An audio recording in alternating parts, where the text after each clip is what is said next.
A paz do Senhor. As imagens que você vai ver através desse vídeo são reais em nossos dias, não apenas na rua, no trabalho, mas comportamentos inaceitáveis por cristãos dentro dos nossos templos congregacionais, templo chamado de igreja.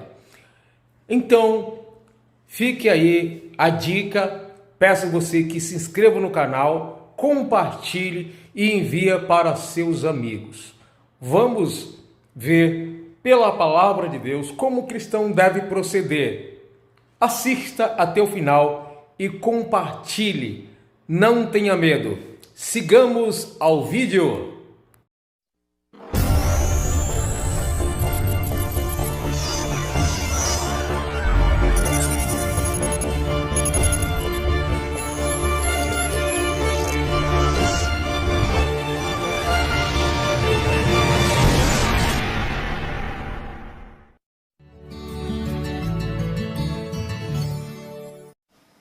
Bom, é o segundo vídeo que eu falo sobre esse assunto, a sensualidade dentro do templo pelos cristãos. Por que eu voltei a falar sobre isso?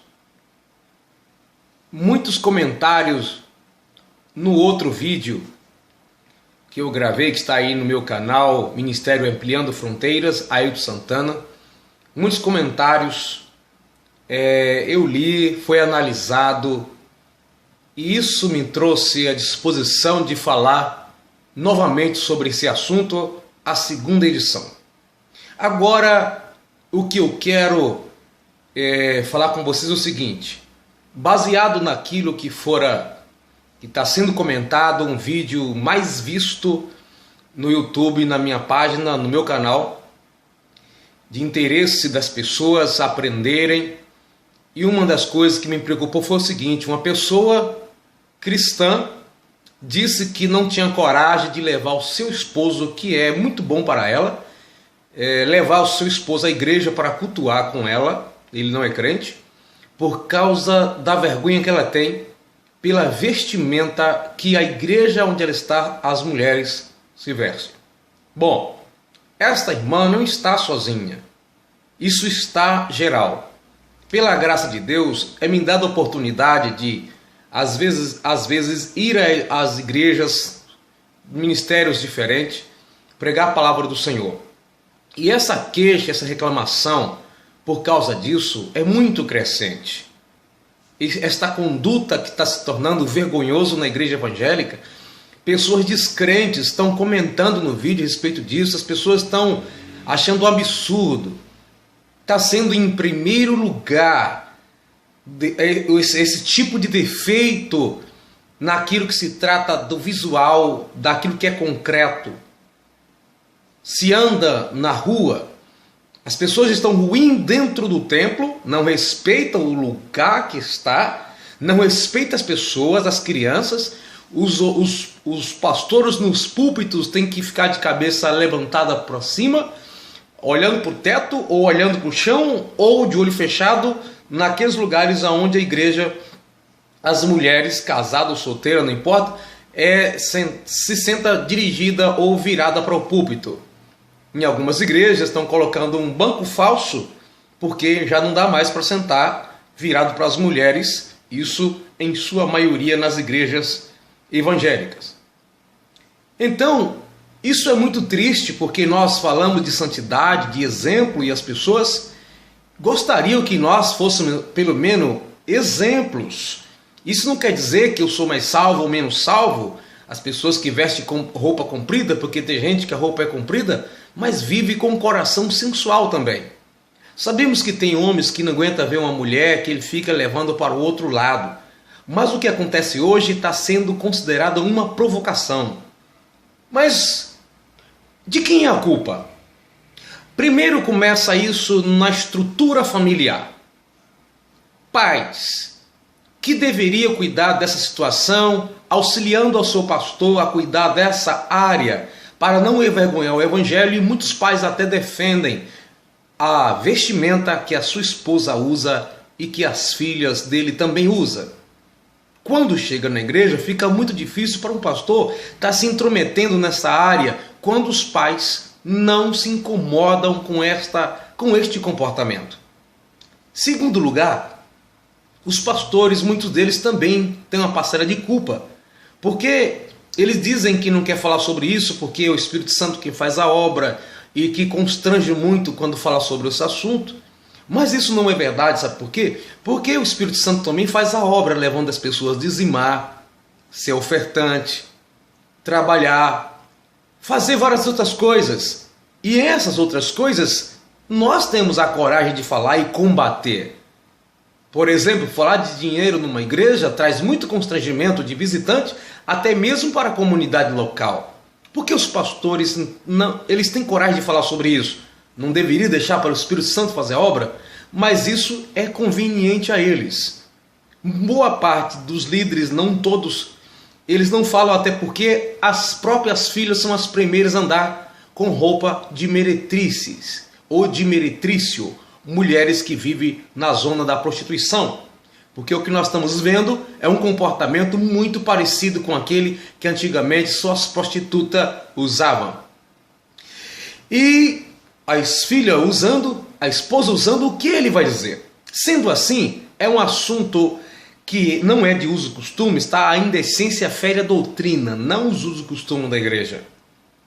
Sendo assim, eles não têm coragem de falar, dizendo que isso não vai resolver falando, apenas orar. Ora, muitos deles não oram nem por si mesmo, como vai orar a ponto de Deus converter alguém? É o Espírito Santo sim que faz a obra, mas usando pessoas para falar. Eles não falam porque não têm coragem, porque isso mexe numa casta demoníaca quando se trata da indecência, porque isso se tornou uma estrutura, um trono de Satanás estabelecido no mundo espiritual, em que qualquer liderança sabe que quando se trata da indecência, quando eles vão falar, tem um levante terrível, inclusive dos maridos, noivos e namorados e das próprias mulheres que se comporta dessa forma tão feia, que está cheia nossos cultos e congregações. Não estou dizendo ímpio, porque o ímpio ele tem respeito quando ele vai na igreja evangélica. Já observou que o ímpio, quando vai na igreja, ele imagina que lá é diferente, que deveria ser? Ele chega lá, talvez não parecido com o crente, mas se comporta o máximo dentro dos seus limites de entendimento. Mas nós nos comportamos de maneira tal que o ímpio volta escandalizado. Alguns dizem, eu não volto mais aqui, porque aqui, se for para vir aqui, eu prefiro continuar sem vir, porque não tem diferença para as pessoas da rua. E isso é uma verdade na maioria dos casos. Então, amados irmãos, é muito preocupante. Eu acho que cada um tem que fazer sua parte. Cada pai tem que fazer sua parte, não esperar isso só pelo pastor. O pastor, assim como tem coragem de pedir dinheiro, de falar, de maltratar, de bater em outras áreas, deveria combater essa pouca vergonha. Uma das culpas também que os pastores têm é saber que pessoas com esse comportamento na igreja, e elas têm funções. Elas pregam, cantam lá na frente, dirigem, trabalham, regem grupos específicos, fica em porta como porteiro ou porteira da igreja, pessoas que têm uma função estabelecida na congregação. Isso, quando acontece, para as pessoas que estão visitando, elas entendem que foi liberado. Então, quem é a culpa? Do líder. Inclusive, nesse vídeo que fala sobre sensualidade, no outro vídeo, a maioria das pessoas culpa os líderes, porque eles fecham os olhos e não falam do assunto, mas fala de outros. A questão não é constranger, é coragem de enfrentar o mal. Porque de outras coisas que nos interessam, as pessoas gostando ou não gostando, a gente fala. Mas disso a gente não fala. E quando fala, são uma forma meio de criticar, de dar indireta, que muitos fingem que não entendeu e outros não entendeu mesmo, porque é apenas palavras soltas. Eu estou dizendo isso no mundo inteiro, ou melhor, pelo menos aqui no Brasil, pelo menos no nosso país, nas capitais, nas metrópoles, principalmente as igrejas evangélicas do Sul, está dando o que falar neste comportamento. Nós temos muitos pastores que pregam muito bem, que ensinam, que dão palestra, mas eles parece que perderam a visão espiritual, perderam a visão moral não consegue detectar as artimanhas do diabo nesta área para perturbar a vida da igreja, a ponto de alguns ímpios ir à igreja interessados em observar essas coisas.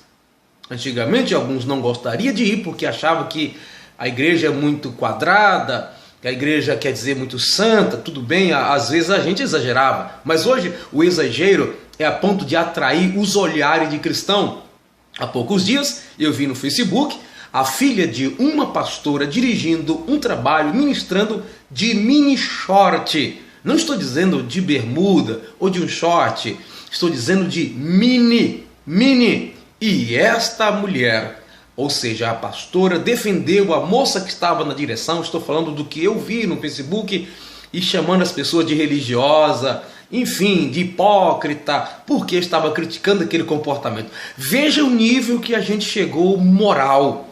Isso é muito feio, isso é muito baixo. Então a igreja precisa orar e agir. É para isso que eu gravei esse próximo vídeo. Pastores, vamos, estou falando vamos porque eu também falo, mas eu não sou pastor, eu sou apenas um presbítero da Assembleia de Deus aqui em Sorocaba. Mas eu fico pensando, assim como a gente tem coragem de falar de outras coisas, vamos tratar dessa área, porque está se tornando vergonhoso. A gente que está nos bastidores, a gente que conversa com as pessoas, crente e descrente. Gente, a Assembleia de Deus, por exemplo, antigamente falava das outras denominações de comunidade e outros como Portas Abertas e Igreja Mundana.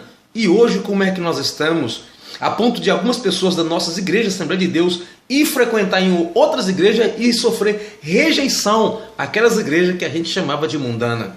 Eu falo isso e tenho vergonha do que estou falando, porque às vezes vou pregar em outra denominação, em outras igrejas, que às vezes a gente não concorda com algumas coisas, mas pelo menos as pessoas têm postura, compostura, as pessoas têm respeito. Não é só uma questão religiosa, isso também é um problema social, é um problema cultural. A corrupção está deteriorando os corações e a gente chega aos lugares e a gente fica vendo essas coisas a ponto dos ímpios comentarem dizendo: eu não esperava que o cristão se comportaria desse jeito. Então nós, como servo de Deus, precisamos tomar muito cuidado, porque o Espírito Santo habita em nós e como o templo do Espírito Santo, a Bíblia diz que devemos glorificar a Deus tanto no nosso corpo como no nosso espírito.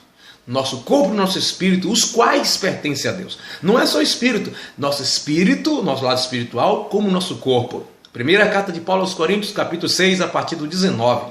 Pertencemos a Deus. Vamos nos comportar como filhos de Deus, como diz o apóstolo Paulo em Efésios, capítulo 5. Sede imitadores de Deus como filhos amados. Deus não faz nada para que seu nome seja zombado. Mas muitas vezes nós dizemos que não temos vergonha do Evangelho, mas o Evangelho está tendo vergonha de nós. Que nós possamos ter o temor do Senhor. Busque a face do Senhor. Vamos juntos fazer a diferença. Deus abençoe.